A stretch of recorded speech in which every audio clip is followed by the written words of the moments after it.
Capítulo 4. Las peores emociones para el corazón. Hace unos años, un pastor vino a verme.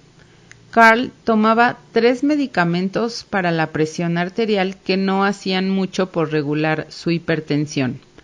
Había visto a una cantidad de doctores que no habían encontrado la clave para bajar y controlar su nivel de presión, alarmantemente elevado. La condición de Carl era errática. A veces su presión era normal, pero de repente saltaba, con niveles sistólicos de más de 200. Lo normal es menos de 140. Y diastólicos de más de 130. Lo normal es menos de 90. En mi consultorio, tanto el personal como yo nos tomamos el tiempo para sentarnos con pacientes como Carl y encontrar si hay algún evento emocional que pudiera estar causando una dolencia o enfermedad en particular. Una y otra vez hemos hallado que los factores emocionales aparecen vinculados directamente a la enfermedad. Otras veces son los factores físicos la causa de la enfermedad. Carl no era obeso, así que no había razón evidente para su hipertensión. Cuando me senté con Carl, le pregunté específicamente sobre eventos que pudieran haber estado presentes en su vida, cuando le diagnosticaron por primera vez los problemas de alta presión. Me dijo que había perdido su puesto como ministro después de una división particularmente mala en la iglesia. Había dejado su puesto con gran enojo hacia las personas que él percibía que se habían apoderado del control de la iglesia. No me sorprendió lo que Carl me dijo, porque a lo largo de los años he descubierto que los pastores y otras personas que trabajan tiempo completo en obras cristianas o de caridad suelen tener dificultades para perdonar a los que ellos creen que les han lastimado o dañado espiritualmente. Muchas de estas personas son gente profundamente sensible, que se sienten heridas fácilmente cuando creen que les han juzgado mal, injustamente, o que les han acusado, culpado o criticado sin causa. En lugar de demostrar que están heridas, internalizan los sentimientos y permiten que se conviertan en una mezcla fatal de ira y hostilidad. Hablé con Carl sobre su necesidad médica de perdonar a los que les habían lastimado. No estaba preparado para que explotara en ira instantánea. Como volcán en erupción, dio un grito tan fuerte que lo oyó la oficina entera. Los gritos de Carl siguieron durante un rato largo, con afirmaciones contundentes de odio hacia los que le habían robado su iglesia y habían manchado su valor como pastor. Cuando se calmó un poco, después de ventilar sus emociones, guardadas quizá durante mucho tiempo y por primera vez sacadas a la luz desde que había dejado su pastorado unos años antes, me dijo que sabía que debía perdonar y que por fin sentía que podía hacerlo. Carl comenzó entonces a pronunciar palabras de perdón hacia la gente que había retenido como rehenes en la prisión de su corazón. A los 15 minutos, más o menos, su presión arterial, que había sido de 220/130, bajó a 160/100. Su rostro, casi distorsionado en una mueca de dureza cincelada en sus facciones, se había relajado al punto que parecía otra persona. ¿Por qué cosas vale la pena morir? Sin duda, la hostilidad, la ira y el enojo están primeros en la lista de emociones tóxicas que generan reacciones extremas de estrés. Hostilidad es el término que usamos con frecuencia para describir diversas emociones dañinas. Técnicamente, la hostilidad se define como sentimiento de enemistad, mala voluntad, antagonismo, etc. Es un estado continuo, algo así como una visión o perspectiva perpetua. La persona hostil se irritará excesivamente y se enojará con facilidad ante circunstancias triviales que a otras personas no les afectan.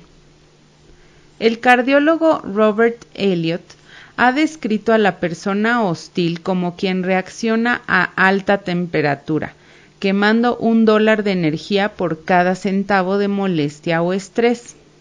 Gasta $5 de energía en un problema de 2 centavos. En 1980, el Dr. Redford Williams y sus colegas de la Duke University demostraron que la obtención de un alto puntaje en una prueba de hostilidad que consistía de 50 ítems se relacionaba positivamente con la severidad de la enfermedad coronaria. La prueba de hostilidad utilizada en esta investigación forma parte del MMPI, Inventario Multifase de Personalidad de Minnesota, que es un test psicológico muy usado, creado en la década de 1950. El Dr. Williams refinó este test, definiendo 3 categorías muy específicas de respuestas hostiles: actitudes, emociones y conducta. La actitud hostil principal que aisló fue el cinismo, que es desconfianza de los motivos del otro. La emoción principal fue la ira y la conducta principal que aisló en este test fue la agresión. La agresión no es un acto físico, aunque no necesariamente lo que describiríamos como violento. La agresión puede expresarse sutilmente como fachada, una postura o disposición de descontento o la disposición a la discusión. El Dr. Williams luego requirió que los puntajes de cada uno de estos 3 componentes, actitudes, emociones y conductas, se sumaran para obtener un puntaje total de hostilidad. Muchas personas hostiles no creen que sean iracundas, enojonas, cínicas o agresivas. Más bien se describen a sí mismas como frustradas o tensas. La frustración, sin embargo, muy a menudo es una de las facetas del enojo, como lo es también la impaciencia. El hecho es que la mayoría de las personas están más enojadas de lo que creen. Hoy mucha gente en nuestra sociedad está enojada por dentro. Casi un 20% de la población en general tiene niveles de hostilidad lo suficientemente altos como para poner en peligro su salud. 1 de cada 5 individuos. Otro 20% tiene niveles muy bajos de hostilidad y el resto de la población está en los niveles intermedios. El enojo abarca desde la molestia menor a la ira furibunda. Para descubrir su propio estado de enojo, les sugiero completar el inventario de ira que hay al final de este libro, en el apéndice B. Si encuentra que su puntaje es el promedio o más alto que el promedio, tendrá que actuar porque su salud está en riesgo. Hostilidad y su corazón. La hostilidad produce reacciones fisiológicas muy reales en el cuerpo.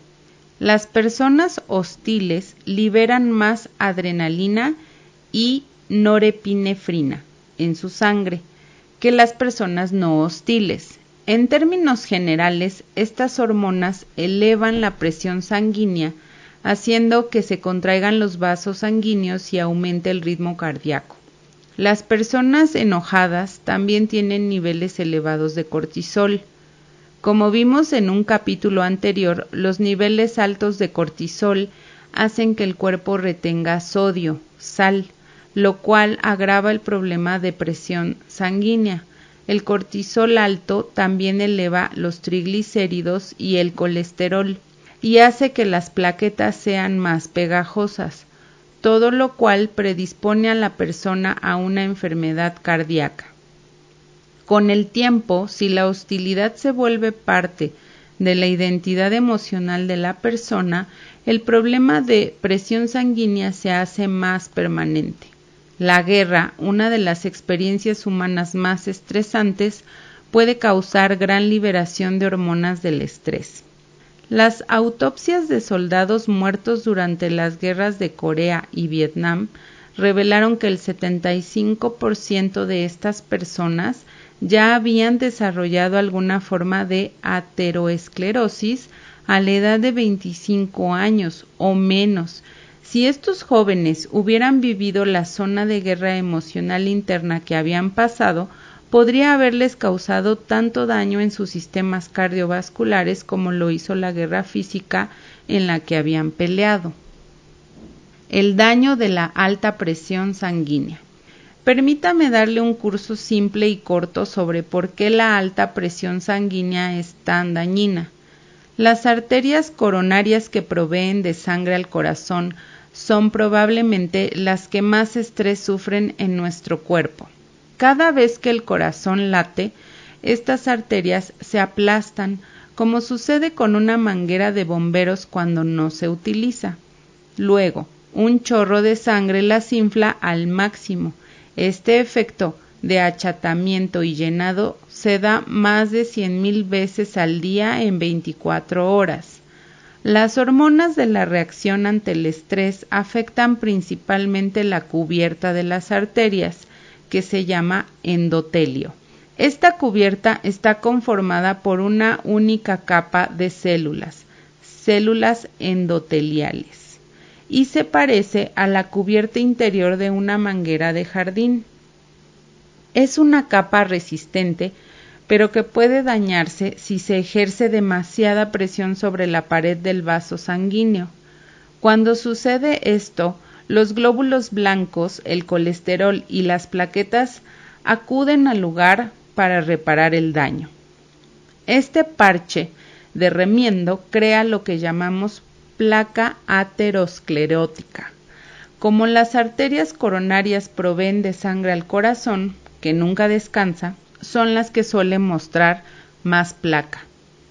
También pueden pasar la pared arterial unas partículas microscópicas de LDL, el colesterol malo, que allí se oxidan y hacen que se forme más placa. A medida que pasa el tiempo, pueden entrar en el área fibras de colágeno y células de músculo liso, atrapando fibrina, una proteína importante para la coagulación, además de calcio y otros minerales. Todas estas reacciones hacen que la pared arterial se haga más gruesa y que eventualmente disminuya el lumen o abertura central de la arteria. Las placas de grasa que cubren las arterias coronarias pueden romperse. Cuando la placa se rompe, las pegajosas plaquetas se unen entre sí y se pegan a la placa dañada. Esta bola de sangre pegajosa y grasa se hace cada vez más grande, como sucede con una bola de nieve que baja rodando la ladera de una colina. Eventualmente, esta bola de sangre y grasa pueden llegar a ser tan grandes como para taponar el vaso sanguíneo, o puede soltarse y viajar a una parte más angosta de este, bloqueándolo en ese punto. El resultado será un ataque al corazón. ¿Qué sucede durante los periodos de estrés? Se libera adrenalina en el sistema, haciendo que el corazón se acelere y su ritmo sea más fuerte. La adrenalina también hace que las arterias coronarias y el corazón se dilaten en un esfuerzo por enviar más oxígeno y nutrientes al músculo cardíaco. Si las arterias coronarias están llenas de placa o si las paredes arteriales están engrosadas debido al daño de la alta presión sanguínea, entonces en lugar de dilatarse, las arterias coronarias se contraen. Imagine que su corazón late rápido y fuerte, luchando por cubrir la exigencia de más oxígeno y glucosa que piden el corazón y el cerebro. pero que en lugar de dilatarse y abrirse, las arterias coronarias se contrajeran. El corazón necesita entonces latir más fuerte y rápido, y cuanto más rápido y fuerte el latido, tanto más grande es la contracción. El resultado final será angina, un infarto, arritmia o la liberación de un coágulo de sangre que bloquea totalmente un vaso sanguíneo, produciendo muerte súbita. Las consecuencias no saludables de la hostilidad sin control. Muchos estudios médicos y científicos han vinculado el enojo, la ira, la hostilidad y otras emociones asociadas con enfermedades cardíacas. Resumiré algunos de los hallazgos aquí. Un estudio realizado en Finlandia mostró que la hostilidad es un factor de riesgo importante y de predicción de las enfermedades coronarias. Un estudio de la población realizado durante 9 años como seguimiento de este estudio original reveló que los que tenían más altos niveles de hostilidad tenían 3 veces más posibilidades de morir a causa de enfermedades cardiovasculares en comparación con quienes tenían puntajes de hostilidad menores. La hostilidad en realidad puede ser un mejor factor de predicción de riesgo de enfermedad coronaria que los factores de riesgo habituales de consumo de cigarrillos, alta presión arterial y alto nivel de colesterol. En el estudio participaron unos 800 hombres. La edad promedio era de 60 años cuando se midió su nivel de hostilidad por medio de un cuestionario. El 45% de los participantes reportó al menos un evento cardíaco en los siguientes 3 años del seguimiento. Los hombres con más alto puntaje de hostilidad en la prueba fueron los que más posibilidades tenían de sufrir problemas cardíacos, según revelaron los investigadores. Ikiro Kawachi, de la Escuela de Salud Pública de Harvard, también ha informado sobre estudios que vinculan el enojo con la enfermedad coronaria. Dice, el riesgo relativo de ataques cardíacos entre pacientes enojados se ve igual de alto que en los que fuman o tienen hipertensión. Los médicos clínicos deberían evaluar en sus pacientes su historial de enojo y pensar en referirlos a un terapeuta en manejo de la ira o consejero. Otros investigadores médicos también han informado sobre esta relación. De hecho, un estudio reciente ha indicado que la hostilidad presenta mayor riesgo de enfermedad cardíaca que el fumar o el colesterol alto. En este estudio en particular, realizado sobre 774 hombres de 60 años de edad promedio, los investigadores tomaron en cuenta todos los factores de riesgo tradicionales: fumar, colesterol alto, proporción cintura-cadera, consumo de alcohol, factores socioeconómicos bajos y hostilidad. Encontraron que entre los hombres con más alto nivel de hostilidad, casi un 6% tuvo, al menos, un evento cardíaco durante el estudio, como un ataque o ingreso al hospital por problemas cardíacos. Este porcentaje de incidentes cardíacos era significativamente mayor que la tasa de problemas cardíacos asociados con cualquier otro factor de riesgo. El negarse a hacer frente a la ira reprimida puede abrirle la puerta a la muerte prematura. En un estudio de seguimiento de 25 años con 255 estudiantes de medicina de la Universidad de Carolina del Norte, el Dr. John Barefoot, hoy en la Universidad Duke, encontró que quienes tenían puntajes más altos de hostilidad en un test de personalidad estándar tenían un riesgo casi 5 veces más alto de morir de enfermedades cardíacas que sus compañeros menos hostiles. También tenían 7 veces más posibilidades de morir al llegar a los 50 años de edad. En un estudio similar entre estudiantes de abogacía, los que tenían más altos niveles de estrés tenían un riesgo 4 veces mayor de morir dentro de los siguientes 25 años. ¿Tiene usted ira reprimida? El Dr. Elliot utiliza diversos tests para determinar si las personas son reactores calientes, es decir, si por lo general tienen hostilidad crónica y alta presión errática. Hace que jueguen juegos de video y realicen cálculos mentales como restar mentalmente de a 7 números comenzando por 777.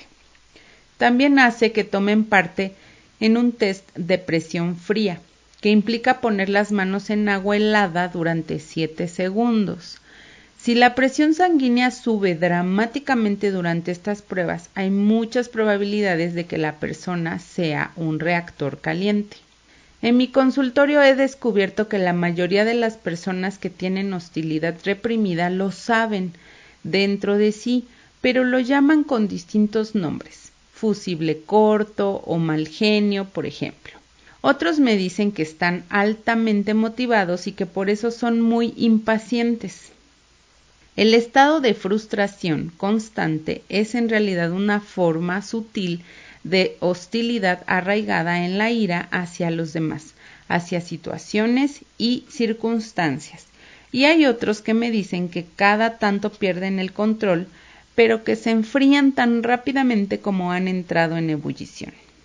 Más tarde me contarán sobre los problemas que siempre parecen causarles estas explosiones de ira.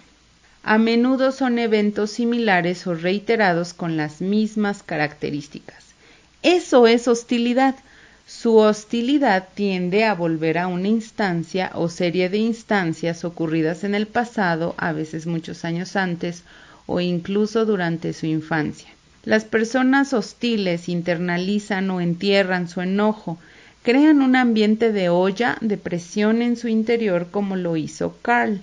Necesitamos recordar que no hay evento o experiencia en particular que produzca hostilidad automáticamente.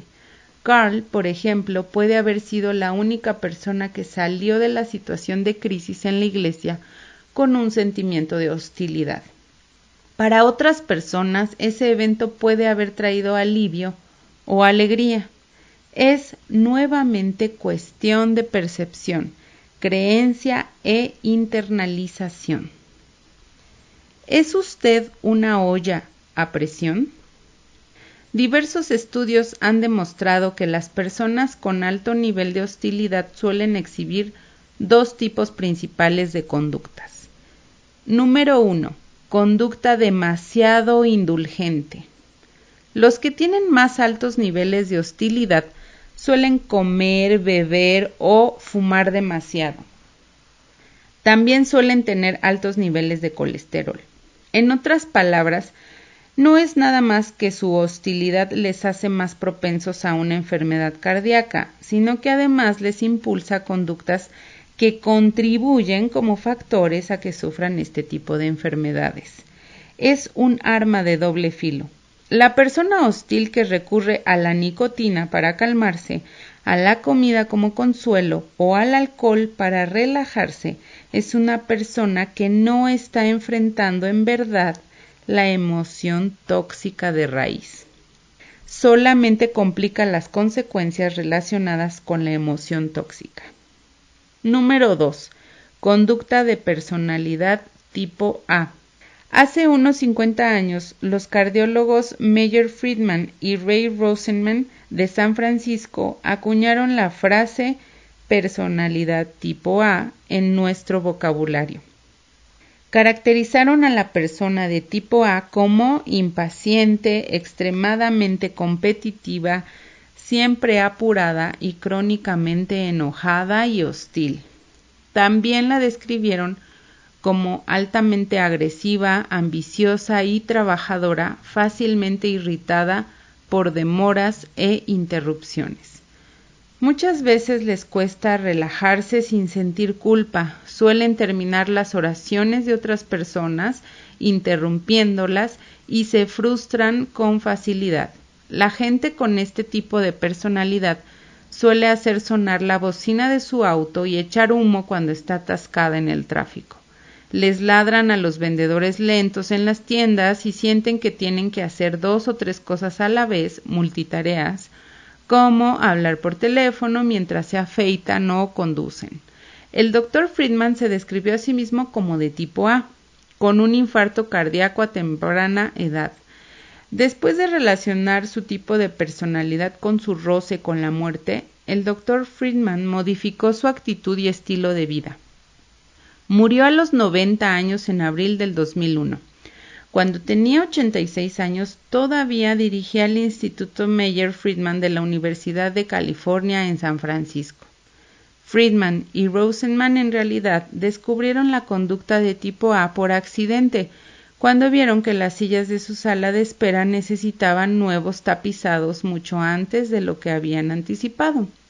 Cuando el tapicero llegó para hacer el trabajo, inspeccionó las sillas con cuidado y observó que el tapizado se había gastado de manera inusual. Nunca había visto este tipo de desgaste en los consultorios de otros médicos. La parte delantera de los asientos y las porciones delanteras de los apoyabrazos se habían gastado prematuramente, mientras las partes de más atrás estaban todavía en buen estado. El patrón usual era de desgaste en la parte posterior de los asientos. Llegó a la conclusión de que las personas se sentaban en el borde delantero de las sillas, nerviosas, tomando los apoyabrazos con las manos mientras esperaban que los llamaran para entrar en el consultorio. Como se movían, inquietos, el asiento se había desgastado en esa parte. Mostraban tener personalidades de tipo A en su forma clásica. Friedman y Rosenman comenzaron a investigar la conducta y a escribir sobre el vínculo entre las enfermedades cardíacas y la personalidad de tipo A en la década de 1950. En 1975 publicaron un estudio de seguimiento sobre 3,000 hombres sanos para determinar si las personas con patrones de conducta de tipo A solían tener mayor incidencia de enfermedades coronarias. El estudio duró 8 años y medio y encontraron que el doble de los hombres tipo A tenían enfermedades coronarias, comparados con sus contrapartes de tipo B menos nerviosos. Friedman y Rosenman también encontraron que las personalidades de tipo B podían llegar a ser luego de tipo A si se les daban demasiadas responsabilidades y demasiada presión en el trabajo. La vida urbana, con sus plazos, tráfico, presiones económicas y demás, tendía a empujar a la gente a la conducta de tipo A, aunque no tuvieran predisposición natural a esa personalidad. Analice su corazón para ver su yo real. Le aliento a hacer un ejercicio sencillo. Cierre los ojos y señálese con el dedo. Ahora, abra los ojos. ¿Apuntó a la cabeza, donde está el cerebro, o al pecho, donde está su corazón? Pruebe esto con otras personas. Invariablemente verá que nadie señala su cerebro, su pie o su rostro. Cuando uno señala, marcando su verdadero yo, siempre señala el corazón. Ninguno de los pueblos antiguos, incluyendo los bíblicos, consideraban que el cerebro fuera la sede de la personalidad misma. Para los griegos, escritores de la Biblia, la sede de la identidad del ser humano estaba en el corazón. El alma, las emociones, la voluntad, los sentimientos de la persona. Jesús enseñó: el hombre bueno, del buen tesoro del corazón, saca buenas cosas, y el hombre malo, del mal tesoro, saca malas cosas. Mateo 12:35. La Biblia también nos dice: y les daré un corazón, un espíritu nuevo pondré dentro de ellos, y quitaré el corazón de piedra de en medio de su carne, y les daré un corazón de carne, para que anden en mis ordenanzas y guarden mis decretos y los cumplan, y me sean por pueblo y yo sea a ellos por Dios. Mas aquellos cuyo corazón anda tras el deseo de sus idolatrías y de sus abominaciones, yo traigo su camino sobre sus propias cabezas, dice Jehová el Señor. Ezequiel 11:19-21. Los siguientes capítulos retratan al corazón como capaz de pensar, sentir, recordar y causar la conducta observable. El corazón alegre hermosea el rostro, mas por el dolor del corazón el espíritu se abate. Proverbios 15:13. El corazón entendido busca la sabiduría, mas la boca de los necios se alimenta de necedades. Proverbios 15:14. El corazón del sabio hace prudente su boca y añade gracia a sus labios. Proverbios 16:23. Su cuerpo es la realidad viviente de todo lo que usted es, y todo lo que siente le sucede a usted por entero, y no solamente a su cerebro. Vivimos con la sensación de ser condescendientes con los pueblos de la antigüedad porque creían que el corazón podía pensar. Sin embargo, la Biblia dice, porque cuál es su pensamiento en su corazón, tal es él. Proverbios 23:7. Y de la abundancia del corazón habla la boca. Mateo 12:34. Quizá se pregunte usted, ¿puede mi corazón físico realmente pensar y sentir? ¿Es más que una bomba de sangre? El autor y científico Paul Pearsall describió un incidente que ocurrió cuando estaba hablando ante un grupo internacional de psicólogos, psiquiatras y trabajadores sociales en Houston, Texas. Estaba hablando sobre su creencia en el rol central del corazón en la vida física y espiritual.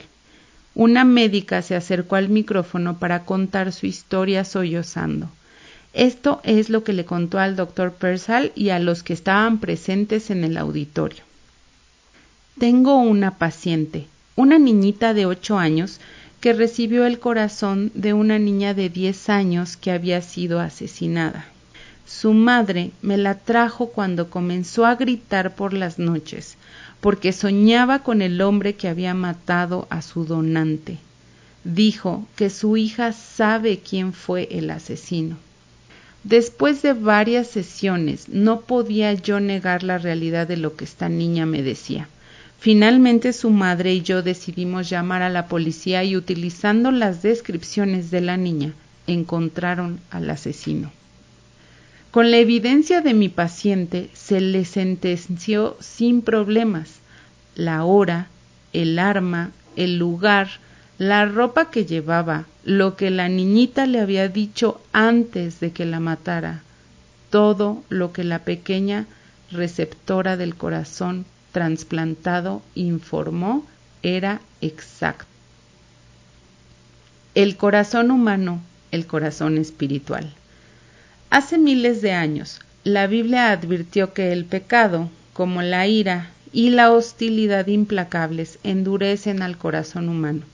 En realidad, las arterias endurecidas o calcificadas pueden dejar al corazón humano duro como una piedra, según se ve en las autopsias.